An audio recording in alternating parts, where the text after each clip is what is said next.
J'ai entendu dans une manifestation de rue le slogan selon lequel «La France aux Français». Cela m'a doucement fait rire parce que les élites mondialistes qui détiennent le pouvoir et qui gouvernent la France et la plupart des pays d'Europe n'y croient pas du tout. J'ai également entendu l'Ukraine aux Ukrainiens, la Palestine aux Palestiniens. Écoutez, je veux bien.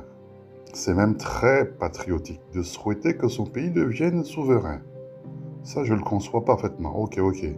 Mais vous en faites quoi de la loi d'équilibre? Ce puissant corollaire de la théorie du chaos, vous en faites quoi? Dites-moi. Je me rappelle que... Je vous rappelle que ce que vous appelez le chaos, qui se présente actuellement dans votre pays, ce n'est que la manifestation d'un retour à l'état d'équilibre cosmique. Cet équilibre macroscopique, qui ressemble à de l'ordre et à l'harmonie, remet en place la balance de manière droite et symétriquement égale, tout en conservant les propriétés de l'effet papillon. J'espère que vous vous rappelez de la théorie du chaos et de son effet papillon.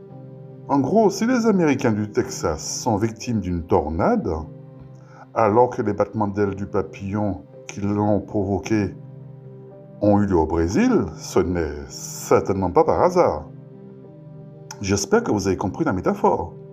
Autrement dit, et c'est là que je risque de choquer plus d'un, si l'arabisation, je dis bien l'arabisation qui a lieu au Darfour, avec les massacres de populations noires devant une indifférence mondiale depuis des années, eh bien, sachez que la balance cosmique fera que le génocide de Gaza qui actuellement sera la conséquence de l'équilibre de la balance cosmique, aussi terrible soit-elle.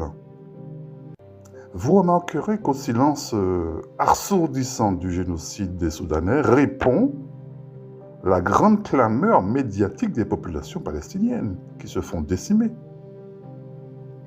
Vous voyez que l'effet dévastateur, imperturbable et surtout délocalisé de ce papillon meurtrier qui n'a absolument rien à faire des souffrances humaines.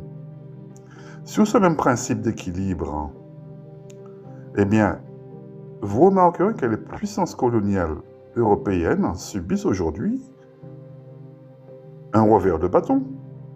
Autrement dit, ce que certains appellent le grand remplacement, ce n'est que le résultat des conquêtes et des pillages